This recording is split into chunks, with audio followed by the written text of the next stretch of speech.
नमस्कार। यो एभिन्यूज खबरको संकेत हो। तपाई अहिले एभिन्यूज@7 मा हुनुहुन्छ। म प्रभा थापा। म विष्णु बसौला। प्रारम्भमा मूल खबर। तराई मधेसमा मिटर ब्याजीहरूको गिरोह सक्रिय। आशा र त्रास देखाएर सर्वसाधारणमाथि शोषण हुँदा पनि पाएनन् न्याय।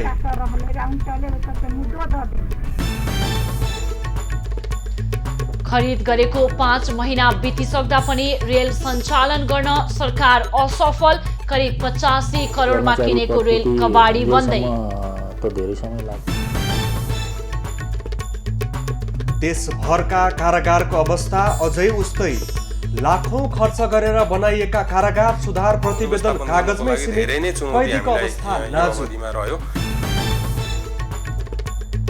प्रधानमन्त्री ओलीले मोदीलाई पठाएको सन्देश लिएर परराष्ट्र मन्त्री नयाँ दिल्लीमा। भोलिबाट राजनीतिक भेटघाट थाल्ने।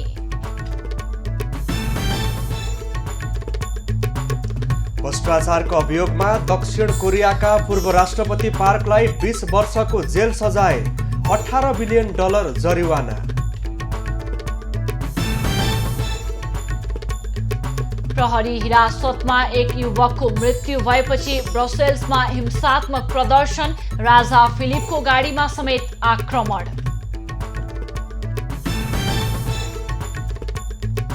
र भोलिबाट सुरु हुने प्रधानमन्त्री कप क्रिकेट प्रतियोगिताको सम्पूर्ण तयारी पूरा। उद्घाटन खेलमा त्रिभुवन आर्मी र गण्डकी प्रदेश भिड्ने।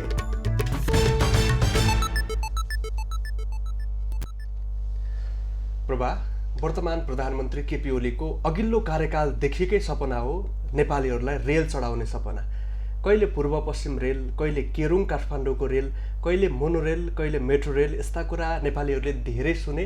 तर अहिले नेपालभित्रको 2वटा रेल पनि लामो समयदेखि चल्न सकेको छैन र त्रिपालले छोपेर राखिएको छ। पक्कै विष्णु, खरिद गरिसकेको रेल त सञ्चालन हुन सकेको छैन। विभिन्न कारणहरू देखाइन्छ, तर खासमा मुख्य कारण के हो भन्ने कुरा पत्ता लागिसकेको छैन र सरकार सञ्चालन गर्न नै असफल भइसकेको छ भने यता जुन किनेर ल्याएको रेल छ त्यो नै कबाडी बन्दै जाने अवस्थामा पुगेको छ। अब खबरको सिलसिला प्रारम्भ गरौँ रेल सञ्चालनमा ढिलाइ सम्बन्धी प्रसङ्गबाट। पूर्व तयारी बिनै हतारमा नेपाल भित्राइएका 2वटा रेल जीर्ण बन्दै गएका छन्। तर रेल सञ्चालनको जिम्मा पाएको नेपाल रेलवे कम्पनी भने रेल आएको 5 महिना बितिसक्दा समेत अन्योलमा देखिएको छ। जयनगरदेखि कुर्थासम्म रेल सञ्चालन गर्न भनेर किनेर ल्याइएका 2वटा रेलमा पनि ख्या लागिसकेको छ। न त रेल सञ्चालन गर्ने कर्मचारी छन्, न त रेल सञ्चालन गर्ने रेलवे कम्पनी र रेल विभाग रेल जसरी कुद्न सकेका छन्। आखिर रेलमा झेल कहिलेसम्म?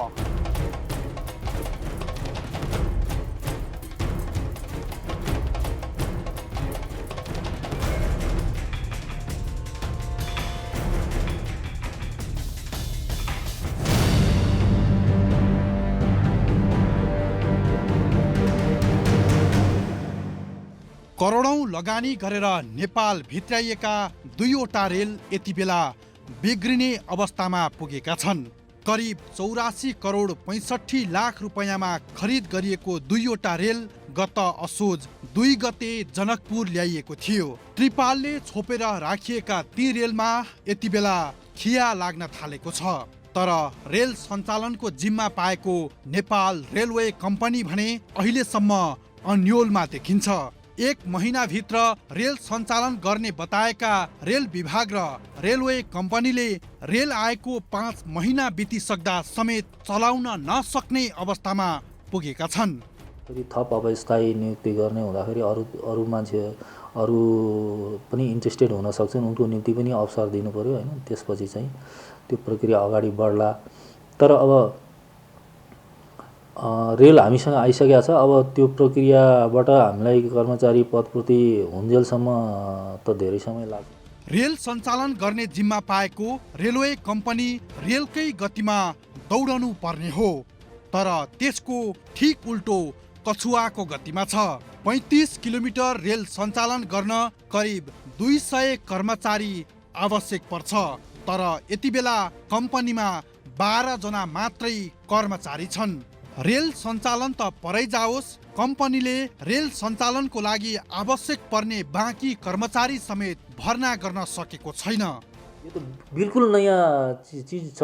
कतिपय चिजहरू त्यसको पाठ्यक्रम बनाउनु पर्यो, त्यसका एक्सपर्टिज हुनु पर्यो होइन। अनि त्यसमा क्वेसन पेपर प्रश्नपत्रदेखि लिएर सारा, अनि त्यसका एक्सपर्ट कसले चाहिँ जाँच लिने, के गर्ने, यी सबै चिजहरू होइन।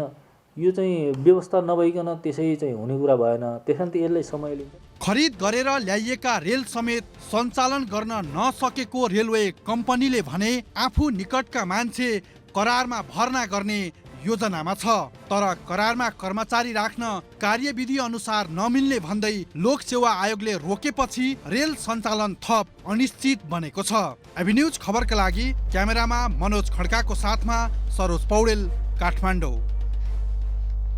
महोत्तरी लगायत तराई मधेसमा अहिले पनि मिटर ब्याजीहरूको गिरोह सक्रिय रहेको छ। उनीहरूले आश र त्रासमा पारेर सोझा सिधा गरिबहरूलाई शोषण गरिरहेको पाइएको छ। महोत्तरीको भङ्गहा नगरपालिका 4 प्रेमनगरका धनेश्वर शाहले सोही नगरपालिका 5 सिद्धपुरका अनिरुद्ध शाहबाट 2074 सालमा प्रति महिना 100 कडा 3 रुपैयाँका दरले ब्याज तिर्ने गरी 1 लाख रुपैयाँ लिएका थिए। अनिरुद्ध त्यस क्षेत्रका चर्चित मिटर ब्याजी हुन्। अनिरुद्धले 2 वर्ष अघि नै 2072 को मिति राखेर सावाको 12 गुणा बढी रकम लेखी तमसुक बनाए। सामान्य लेखपढ पनि गर्न नसक्ने धनेश्वरले तमसुकमा सही गरिदिए। अनिरुद्ध धनेश्वरको हातमा सिद्धार्थ बैंकको 1 लाख रुपैयाँको चेक थमाए। धनेश्वर सोही दिन चेक भजाउन बर्दिवास स्थित सिद्धार्थ बैंक पुगे, तर अनिरुद्धले दिएको खातामा पैसा नै थिएन। बैंकले भुक्तानी नदिई फर्कायो। धनेश्वर निराश हुँदै फर्के, तर चेक सहित साहु अनिरुद्धको घर पुगे। अनिरुद्धले नगदै दिन्छु भन्दै धनेश्वरको हातबाट चेक फिर्ता लिएर उनकै अगाडि उक्त चेक च्याते। पैसा अर्को दिन दिउँला भनी धनेश्वरलाई घर फर्काए, तर अनिरुद्धले आजसम्म न 1 रुपैयाँ दिए न त कपाली तमसुक फिर्ता नै गरे। ऋणै नलिएको कपाली तमसुकको आधारमा अनिरुद्धले 4 महिना पश्चात महोत्तरी जिल्ला अदालतमा धनेश्वरलाई दिएको 12 लाख रुपैयाँ ब्याज सहित असुल उपर गरिदिन मुद्दा दायर गरे। अदालतले पनि 18,74,308 रुपैयाँ तिर्नुपर्ने फैसला सुनायो। आर्थिक रूपमा निकै कमजोर धनेश्वरले हार गुहार गरी 16 लाख रुपैयाँ ऋण काटेर गाउँलेहरूकै बीचमा अनिरुद्धलाई बुझाए, तर पनि अनिरुद्धले मुद्दा फिर्ता लिएनन्, जसका कारण अदालतले आउँदो माघ 21 गते साहुको बिगो भर्न धनेश्वरको चल अचल सम्पत्ति लिलाम गर्ने आदेश दिएको छ। मिटर ब्याजी अनिरुद्धको बेइमानी र छलकपटले आर्थिक रूपमा कमजोर धनेश्वरको परिवार उठीबास हुने अवस्थामा पुगेको छ। 7 गते कागज कर दिए रुपया रसोई पास कर दिए, 7 गते धोने दे के कॉल की बृहस्पति के हो बेटा हमर से नहीं के गेली, पोतो से नहीं की गेली हो। आ तै खातिर दाइयो चल गेले, बिटौनी भ गेले। आ दाइयो बिटौनी भेलौ रे।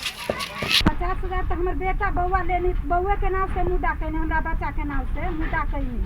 आ ई खेती पाती जे ले लिए उ ढौआ तो परमेंट भ क आ तब रिश्ती बंधक पड़ गेलिए ने मौका, तो रिश्ती बंधक ओकरा लगैली न, तो रिश्तियो बंधक के ढौआ 4 साल भ गेले गनला।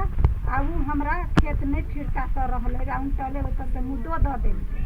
भङ्गहा नगरपालिकामा धनेश्वर जस्तै करिब 200 परिवार मिटर ब्याजी अनिरुद्धको चङ्गुलमा फँसेका छन्। मिटर ब्याजी आरोपी शाहले ऋण दिँदा 5 गुणा बढीको कागज बनाउने गरेको, ऋण तिरिसक्दा पनि तमसुक फिर्ता गर्ने नगरेको गुनासो गरेका छन्। कमलेश मण्डल, महोत्तरी।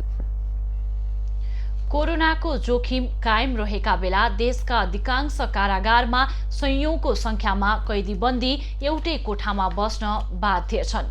ललितपुरको नक्खु कारागारमा समेत कैदीबन्दीको संख्या क्षमताभन्दा बढी छ, जसका कारण संक्रमण फैलिएर नियन्त्रणभन्दा बाहिर गई परिस्थिति भयावह हुन सक्ने जोखिम उच्च रहेको छ।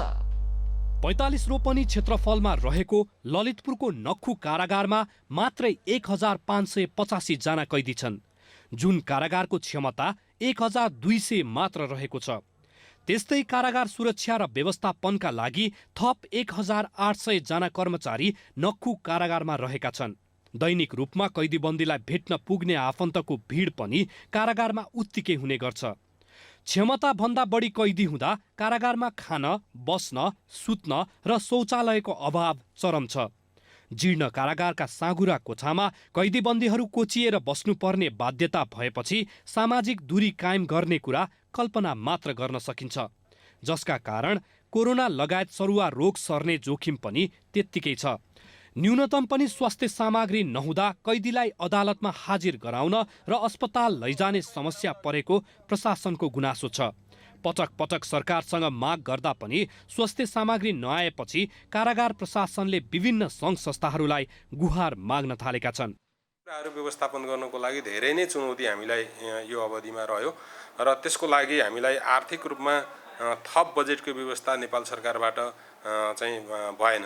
हामीलाई कोरोनाको लागि भनेर कुनै पनि बजेट थप बजेट हामीले प्राप्त गरेनौँ। हामीले विभिन्न कुराहरू माग गऱ्यौँ, तथापि हामीलाई विभिन्न सङ्घ संस्थाहरूबाट प्राप्त भएको मास्क, ग्लोभ्स, सेनिटाइजर लगायतका सामग्रीहरूले हामीले चाहिँ काम चलायौँ।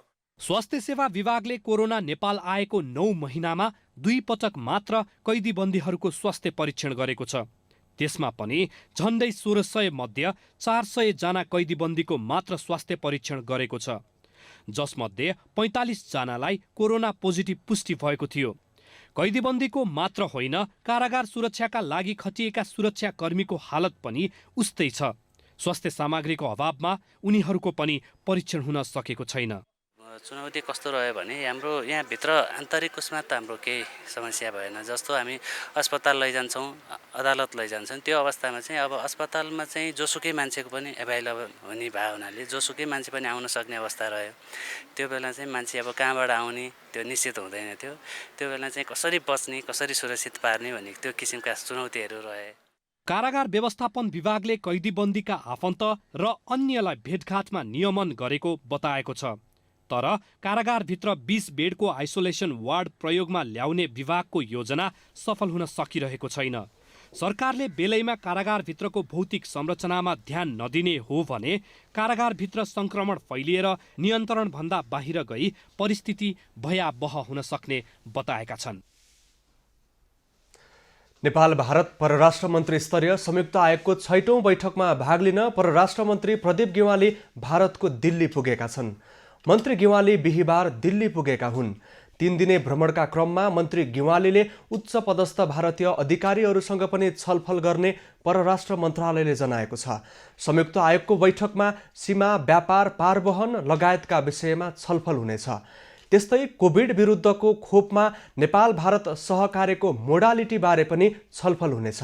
सरकारको सिफारिसमा राष्ट्रपति विद्यादेवी भण्डारीले पुस 5 गते प्रतिनिधि सभा विघटन गरेपछि नेपालबाट भारत भ्रमणमा जान लागेका मन्त्री गेवाली पहिलो व्यक्ति थिए र उनी भारत पुगिसकेका छन्। परराष्ट्र मन्त्री गेवालीले प्रधानमन्त्री केपी ओलीका तर्फबाट भारतीय समकक्षी नरेन्द्र मोदीलाई सन्देश सुनाउने पनि बताइएको छ। बैठकमा भारतको लागि नेपाली राजदूत निलाम्बर आचार्य, परराष्ट्र मन्त्रालयका सचिव भरतराज पौडेल, स्वास्थ्य तथा जनसङ्ख्या मन्त्रालयका सचिव लक्ष्मी अर्याल लगायतका सहभागी हुने तय भएको छ। मन्त्री गेवाली माघ 3 गते स्वदेश फर्किने कार्यक्रम छ। यसैबीच भारतले परराष्ट्र मन्त्री प्रदीप गेवालीको नयाँ दिल्ली ओर्लनुभन्दा केही घण्टा अघि मात्रै उनको भारत भ्रमणका सम्बन्धमा औपचारिक जानकारी दिएको छ। भारतको विदेश मन्त्रालयले बिहिबार बिहान विज्ञप्ति जारी गर्दै मन्त्री गेवालीको भ्रमण तालिका सार्वजनिक गरेको हो। नेपालले यसअघि नै भ्रमणका बारेमा औपचारिक रूपमा बताइसके पनि भारतले भने केही बोलेको थिएन। विदेश मन्त्रालयद्वारा सार्वजनिक भ्रमण तालिका अनुसार बिहिबार कुनै पनि औपचारिक कार्यक्रम छैन। शुक्रबार भने गेवाली बिहानैदेखि व्यस्त रहनेछन्। भारतीय विदेश मन्त्रालयका अनुसार शुक्रबार बिहान 11 बजे गेवालीले आफ्ना समकक्षी एस जयशङ्करसँग हैदराबाद हाउसमा भेट गर्नेछन्। त्यसपछि सोही भवनमा 11:30 बजे नेपाल भारत संयुक्त आयोगको 6औं बैठक सुरु हुनेछ। आयोग नेपाल भारत द्विपक्षीय संयन्त्र मध्ये सबैभन्दा माथिल्लो संयन्त्र हो। बैठकमा 2 दर्जनभन्दा बढी द्विपक्षीय संयन्त्रमा हालसम्म भएका छलफल र सहमतिको समीक्षा हुनेछ।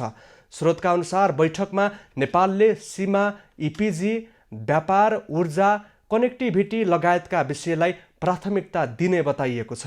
विदेश मन्त्रालयले गेवाली दिल्लीमा रहँदा हुने उच्च राजनैतिक भेटघाटको बारेमा भने केही खुलाएको छैन। तर गेवालीले भारतीय प्रधानमन्त्री नरेन्द्र मोदी लगायत उच्च राजनैतिक नेतृत्वसँग भेटवार्ताको कार्यक्रम तय भएको बताइएको छ। प्रधानमन्त्री केपी ओलीको प्रतिनिधि सभा विघटनको कदम संविधान विपरीत भएको कानुनविदहरूले बताएका छन्।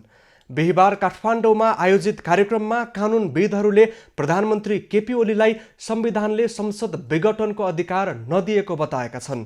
सर्वोच्च अदालतका पूर्व न्यायाधीश गिरीश चन्द्र लालले प्रधानमन्त्रीले संसद विघटनको विषय राजनैतिक भएको भने पनि यो विषय संवैधानिक भएको बताएका छन्। धारा 76(7) पनि त कानुन अन्तर्गत आयो नि, धारा 85(1) पनि कानुन अन्तर्गत आयो नि।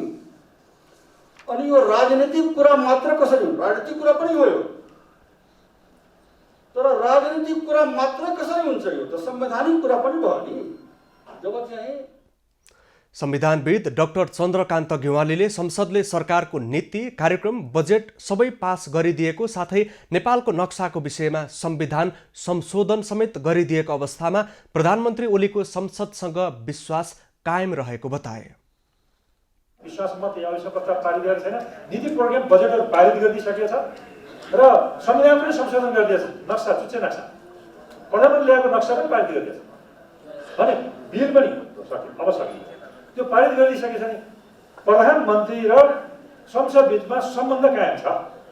उहाँले विश्वासको मत जब धारा 76(2) बमोजिमको पुस 5 गते प्रधानमन्त्री ओलीले संसद विघटनको सिफारिस गरेपछि राष्ट्रपति विद्यादेवी भण्डारीले प्रतिनिधि सभा विघटन गरेसँगै नेपालका राजनैतिक दल, नागरिक समाज, बुद्धिजीवीहरूले विरोधका कार्यक्रम गर्दै आएका छन्।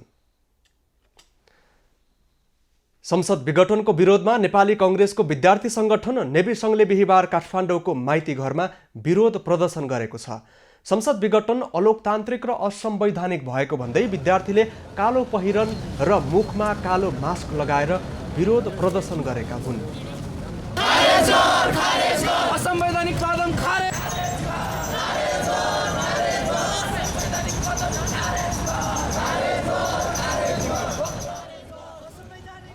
प्रधानमन्त्रीले संविधान विपरीत काम गरेको भन्दै विरोध गरिएको प्रदर्शनमा सहभागी विद्यार्थीहरूले बताएका छन्।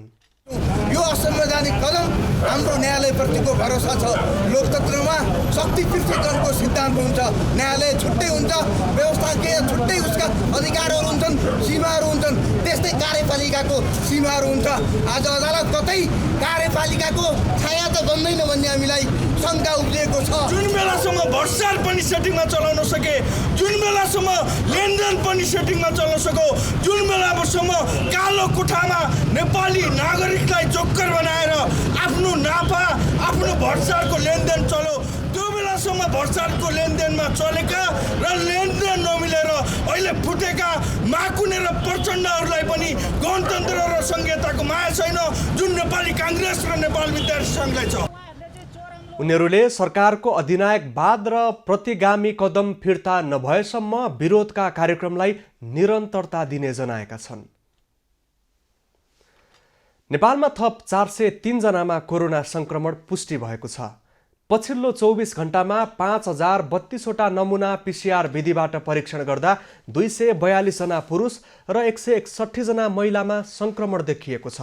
यो सँगै नेपालमा कोरोना संक्रमितको संख्या 2,66,546 पुगेको छ। काठमाडौँ उपत्यकामा थप 246 जनामा संक्रमण पुष्टि भएको छ। काठमाडौँमा 220, ललितपुरमा 23 र भक्तपुरमा 3 जनामा संक्रमण पुष्टि भएको छ।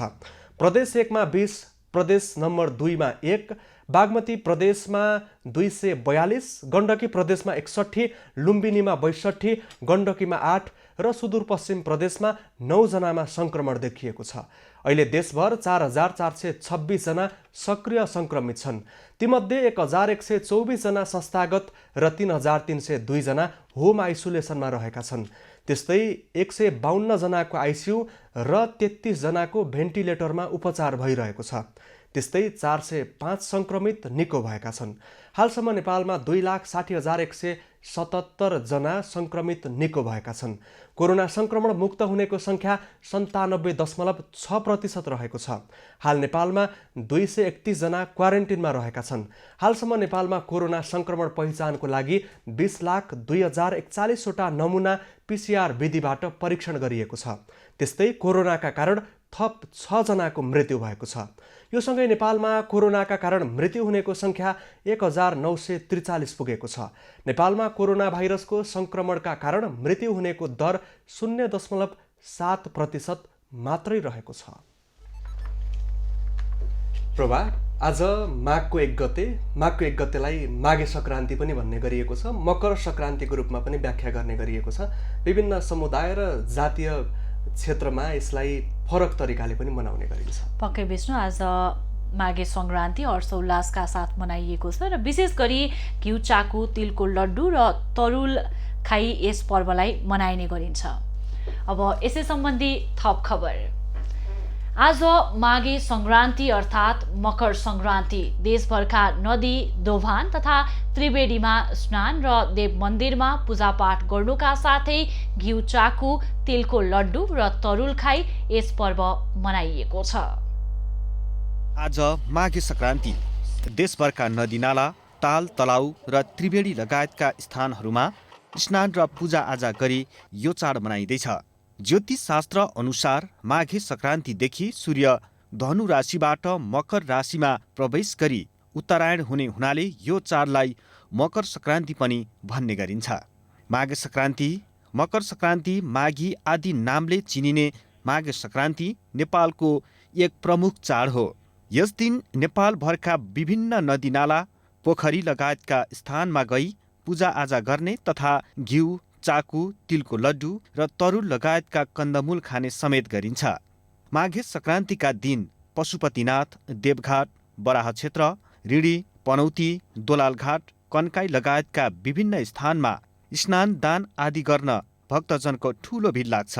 माघे सङ्क्रान्तिका दिन स्नान गरी घिउ चाकु, तिलको लड्डु, तरुल, वस्त्र लगायतको सिधा दान गरेमा ठूलो पुण्य प्राप्ति हुने भविष्य पुराण, विष्णु वचन तथा धर्म सिन्धु लगायतका धार्मिक ग्रन्थमा उल्लेख गरिएको छ। यो पर्व मानवीय, धार्मिक तथा ज्योतिष शास्त्रका दृष्टिकोणले पनि निकै महत्त्वपूर्ण मानिन्छ। माघे सङ्क्रान्तिका दिन सूर्य धनु राशिबाट मकर राशिमा प्रवेश गरी उत्तरायण हुने गर्दछ। यसै दिनदेखि सूर्य दक्षिणी गोलार्धबाट उत्तरी गोलार्धतर्फ प्रवेश गर्ने भएकाले दिन लामो र रात छोटो हुँदै जाने गर्दछ।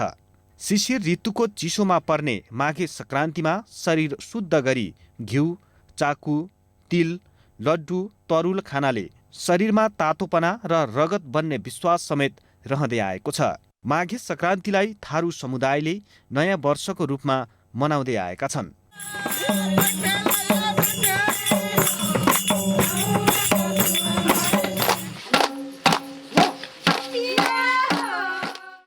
त्यस्तै काठमाडौँ उपत्यकाका नेवार समुदायले घिउ चाकु सलुका रूपमा यो चाडलाई मनाउने गरेका छन्।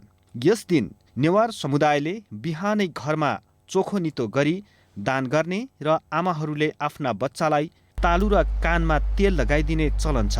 आमाको हातबाट तेल लगाएमा आयु वृद्धि तथा मनोकामना पूरा हुने जनविश्वास रहिआएको छ। एबी न्युज खबरका लागि राकेश डङ्गलको रिपोर्ट। मौलिक पहिचान बोकेको पर्व हो माघी। दुःख, पीडा, खुसी साटासाट गर्ने महत्त्वपूर्ण अवसरका रूपमा माघी पर्वलाई लिने गरिन्छ। अन्य स्थानमा जस्तै थारू समुदायको बाहुल्य रहेको कैलाली र कञ्चनपुरमा पनि धुमधामका साथ माघी मनाइँदैछ। माघीलाई धुमधाम साथ मनाउन कैलाली, कञ्चनपुरका थारू बस्ती टोल सजाइएको छ। पुरानो सम्बतको बिदाई र नयाँ सम्बतको स्वागत गर्दै सुदूरपश्चिमका थारू समुदाय मघौटा, धमार, झुम्रा नाचेर माघीमा रमाए। सङ्क्रान्तिमा बिहानै नदी, खोला, पोखरीमा गई स्नान गरी मान्यजनबाट टीका ग्रहण गर्दै आशीर्वाद लिइन्छ। यो प्रक्रिया घरबाट सुरु भई गाउँ, टोल, छरछिमेकमा समेत चल्छ।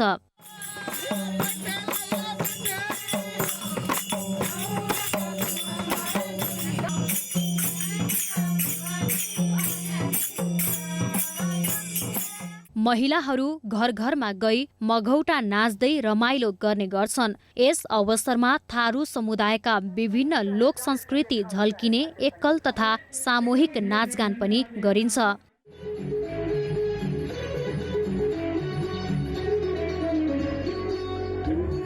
पछिल्लो समय माघीले व्यापकता पाउन थालेको भए पनि मौलिक संस्कृति बोकेका थारू नाचहरू भने पुराना पुस्तामा मात्र सीमित हुन थालेकोमा चिन्ता व्यक्त गर्न थालिएको छ। नुवाकोट विदुर नगरपालिका वडा नम्बर 10 बेत्रावतीमा गोरु जुधाई कार्यक्रम सम्पन्न भएको छ। माघे संक्रान्तिको अवसरमा हरेक वर्ष किसानहरूले गोरु जुधाई प्रतियोगिता गर्दै आएका छन्। हरेक वर्ष मकर संक्रान्तिका दिन तारुका र बेत्रावतीमा गोरु जुधाउने गरिन्छ। उत्तर गया धाम बेत्रावती एक धार्मिक र ऐतिहासिक क्षेत्र भएकाले पर्यटक विस्तार र किसानलाई प्रोत्साहन गर्न गोरु जुधाई कार्यक्रम गरिएको स्थानीय बताउँछन्। ऐतिहासिक क्षेत्रको पनि आगामी दिनका पर्यटनको क्षेत्रहरूलाई आन्तरिक पर्यटनहरूलाई बढावा दिने परापूर्व कालदेखि नै हो।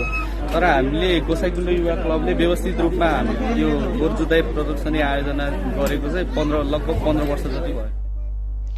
गोसाइकुण्ड युवा क्लबले विगत 15 वर्षदेखि बेद्रावतीमा माघ 1 गते मकर संक्रान्तिका दिन गोरु जुधाई कार्यक्रम गर्दै आएको छ।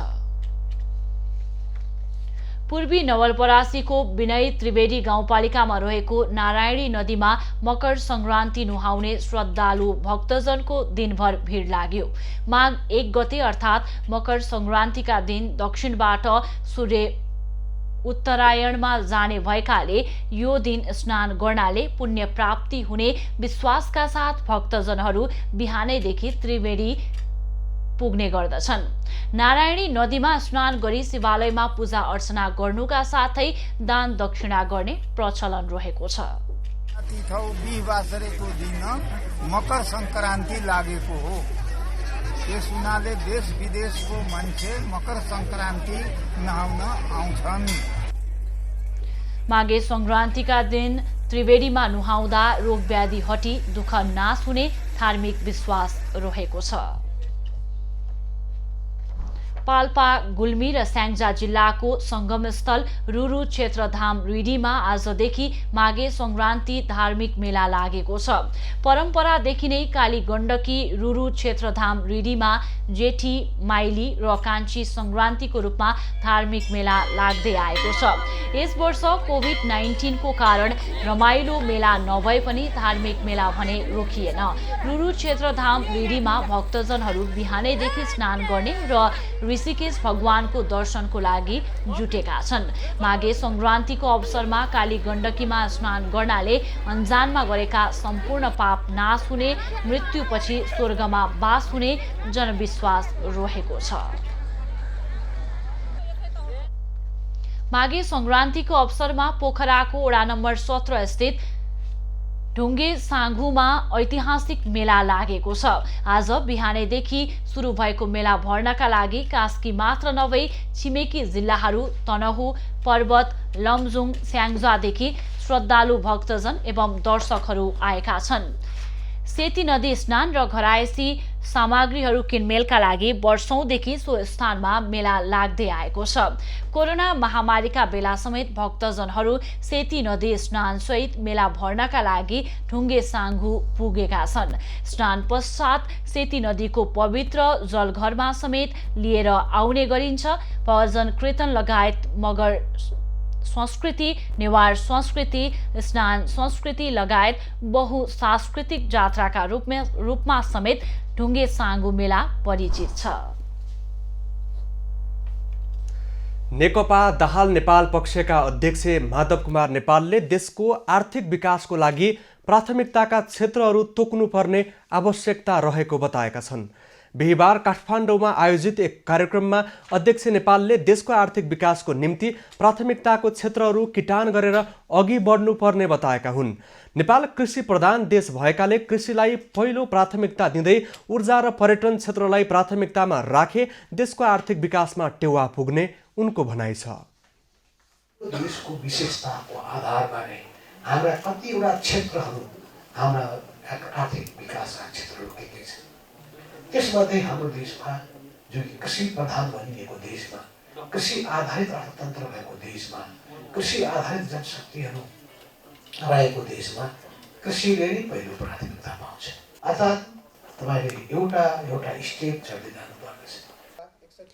अध्यक्ष नेपालले देश कस्तो बनाउने भन्ने कुरा सरकारले चाहेर मात्रै नहुने भन्दै सिङ्गो प्रणाली नै परिवर्तन गर्नुपर्ने धारणा राखे। प्रणाली बनाउने कुरामा सरकारको भूमिका हुने भए पनि सरकार गम्भीर नभएको उनको भनाइ छ। देशको समस्या पहिचान गर्न सकिएन भने समस्या समाधान गर्न पनि नसकिने भन्दै उनले देशमा देखा परेको समस्या पत्ता लगाउनु पर्नेमा जोड दिएका छन्। संस्कृति पर्यटन तथा नागरिक उड्डयन मन्त्री भानुभक्त ढकालले पोखरा विमानस्थल तोकिएको समयमा पूरा हुने विश्वास व्यक्त गरेका छन्। बिहिबार निर्माणाधीन पोखरा अन्तर्राष्ट्रिय विमानस्थलको अवलोकन गर्दै मन्त्री ढकालले 70% सम्म काम सम्पन्न भएकोमा सन्तोषजनक भएको बताएका छन्। उनले कुनै पनि बहानामा राष्ट्रिय गौरवका आयोजनाको निर्माणमा ढिलाइ नहुने बताए।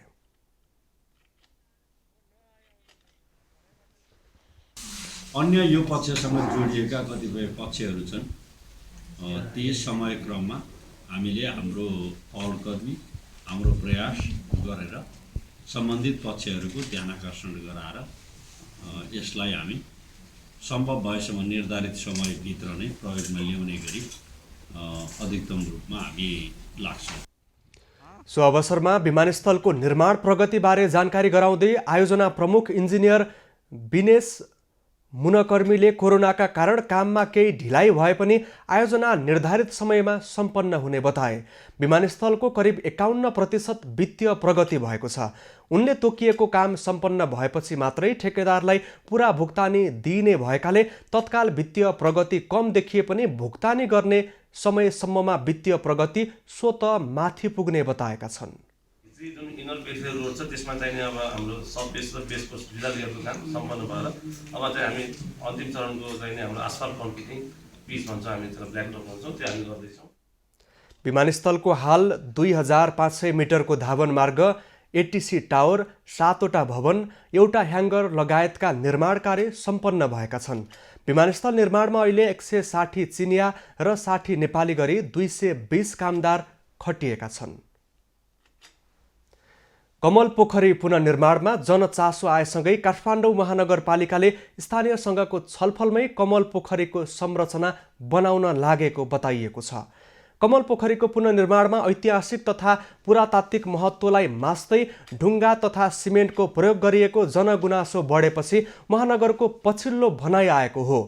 काठमाडौँ महानगरपालिकाले स्थानीयसँगको छलफल अनुरूपको पूर्व निर्धारित डिजाइनमा नै निर्माण कार्य अघि बढाइरहेको भन्दै कमल पोखरीको ऐतिहासिकतालाई जोगाउन महानगर गम्भीर भएको बताएको छ।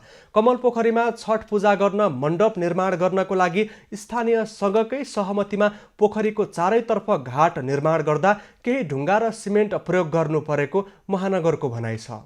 पूर्वतिर बीचमा एउटा अर्को मण्डप गरिकन 5वटा मण्डप को डिजाइन त्यहाँ भएको छ। त्यो मण्डपलाई अड्याउनको लागि चाहिँ केही स्टोनको एउटा सानो वाल चाहिँ हामीले बनाएका हौँ र त्यसमाथि बाँकी संरचना काठको बन्ने छ। पोखरीमा आकाशे पानी जम्मा गरेर पठाइने पोखरीमा आकाशे पानी जम्मा गरेर पठाइने उपाध्यक्ष बस्नेतले जानकारी दिएका छन्।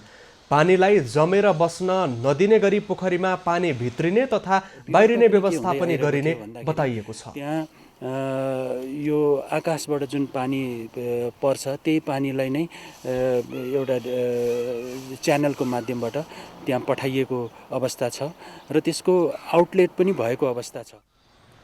ढुङ्गा सिमेन्ट प्रयोगको विषय चिन्ताको विषय नभएको पनि उपाध्यक्ष बस्नेतले बताएका छन्। करिब 7 करोडको लागतमा कमल पोखरी पुनर्निर्माण हुन लागेको जानकारी दिँदै उनले आगामी वैशाखसम्म सर्वसाधारणको लागि खुल्ला गर्ने लक्ष्य राखिएको बताए। अबको पालो एभिन्यूज एट स्पोर्ट्सको।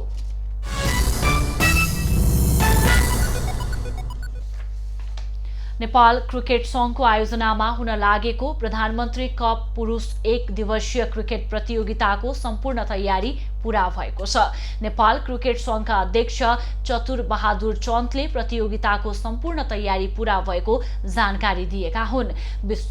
विश्वभर फैलिएको कोरोना भाइरसका कारण केही समय धकेलिएको प्रतियोगिता कीर्तिपुर स्थित त्रिभुवन विश्वविद्यालयको खेल मैदान र मुलपानी क्रिकेट मैदानमा आयोजना हुने भएको छ।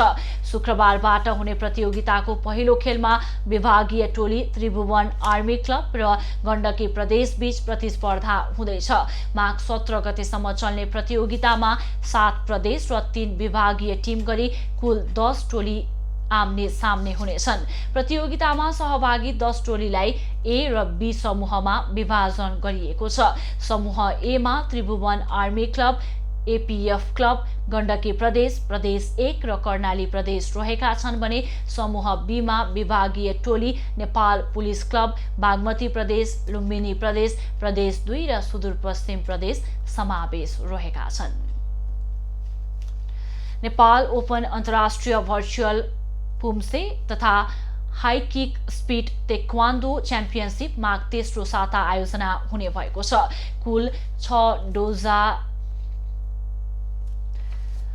दोजाङको आयोजनामा माघको 13 र 14 गते च्याम्पियनसिप हुने भएको हो। बिहिबार काठमाडौँमा पत्रकार सम्मेलन गर्दै च्याम्पियनसिपको बारेमा जानकारी गराइएको थियो। च्याम्पियनसिप कोटेश्वर दोजाङमा सञ्चालन हुनेछ। उक्त च्याम्पियनसिपमा 60 विधाका पुम्से र 30 विधाका हाई स्पिड किकको प्रतिस्पर्धा हुनेछ। हाई स्पिड किक नेपालमा पहिलो पटक प्रतिस्पर्धा हुन लागेको आयोजकले जनाएको छ। च्याम्पियनसिपमा 25 राष्ट्रका 103 खेलाडीले 2 विधामा प्रतिस्पर्धा गर्नेछन्। मा 1-1, युवा 50 मा 1-1, युवा 60 मा 1-1 र 60 वर्षभन्दा माथिमा 1-1 गरी जम्मा हाम्रो 60 वटा इभेन्ट्स पुम्सेमा रहेको छ भने हाई स्पिड किकमा पुरुष महिलाको क्याडेटमा 5-5, जुनियरमा 5-5 र सिनियरमा 5-5 गरी जम्मा 30 वटा स्पर्धा हाम्रो रहेको छ। च्याम्पियनसिपमा मोस्ट पपुलर खेलाडीले $150 अमेरिकी पुरस्कार प्राप्त गर्नेछन्।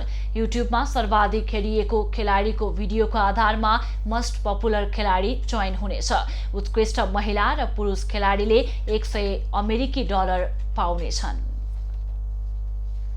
अब पालो एभिन्यूज एट मौसमको। एभिन्यूज एट मौसमको साथमा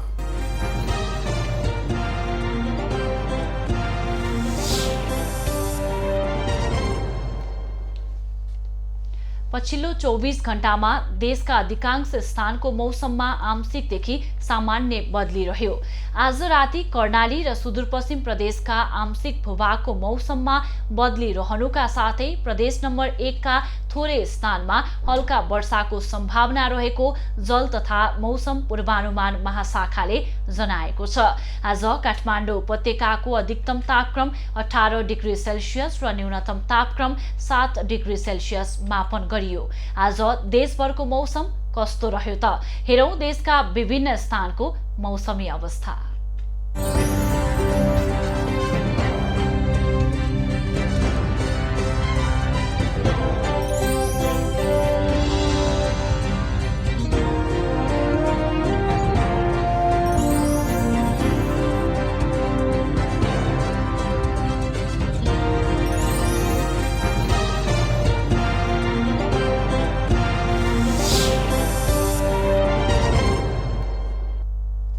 अहिलेलाई खबरको क्रम यति नै। एभिन्यूज खबरका यी सहित अन्य विस्तृत खबरका लागि www.avenews.tv लगअन गर्न सक्नुहुनेछ। युट्युब, फेसबुक र ट्विटरमा पनि हामीलाई फलो गर्न सकिनेछ। खबर भित्रको खबरका लागि हेर्दै रहनुहोला एभिन्यूज खबर। नमस्कार।